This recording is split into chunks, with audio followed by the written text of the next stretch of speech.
Hi, I'm Courtney Hopper. Welcome. One of the questions I get asked often is, how long does it take to buy an apartment in New York City? So I'm going to break it down for you. The process takes about 2 to 3 months, which is much longer than if you're buying anywhere else in the country. Anywhere else, you can close in like 30 to 45 days, but not here, and I'm going to explain why. So here in the city, once you submit an offer and you have an accepted offer, believe it or not, it's not binding. You're not in contract yet. You just have a verbal agreement with the seller and you're shaking hands and saying, let's do this. So at that point, the seller's attorney is going to send the contract of sale to your attorney and they're going to negotiate the terms. Your attorney is also going to do what's called due diligence. They're going to get in touch with the management for the building and they're going to ask a bunch of questions. They're going to want to see their financials. They're going to want to see their operating budget. They're going to want to know if there are noise complaints, litigation happening in the building, work that's upcoming that might be expensive.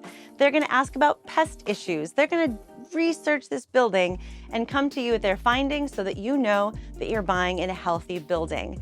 That process takes 1 to 2 weeks, and at the end of that, you're now ready to sign the contract and deliver a 10% deposit check that's going to be held by the seller's attorney until the closing. The seller will countersign, and now you are officially in contract. At that point, if you're financing, you're going to work on your mortgage application. You're going to file the application with the bank, and they're going to take about 30 days to issue their approval. That will include an appraisal. They're going to look at the building. They're going to ask you for documents, and you're going to take about 30 days to get to a mortgage commitment letter. Once you get your mortgage commitment letter, you are going to submit a purchase application that needs to be delivered to the building.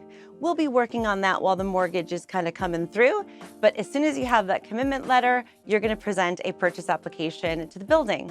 This purchase application is going to include a basic application, a authorization to run a credit check.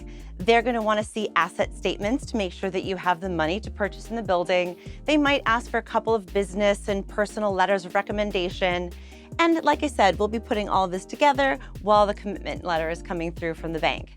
Once we submit this purchase application to the building, they might take up to 30 days to review it before giving you the thumbs up that you can go ahead and set a closing. And an interview, hint, hint, might be a part of this process, so we'll need to budget that in too. So once the purchase application is approved, now you're ready to start scheduling the closing. You're going to go back to the bank, they're going to clear the loan to close, and then everybody can get the date in the calendar. So to walk through that process again, you have about a week to 2 of due diligence before you get to the contract signing, about 30 days for the mortgage commitment letter, about 30 days for the purchase application, and then however long it takes to actually get a date in the calendar. So you'll want to budget in about 2 to 3 months for your apartment purchase from the time that you find the space to the time that you get the keys and you become a homeowner. I hope you found this helpful, and I will see you in the next video.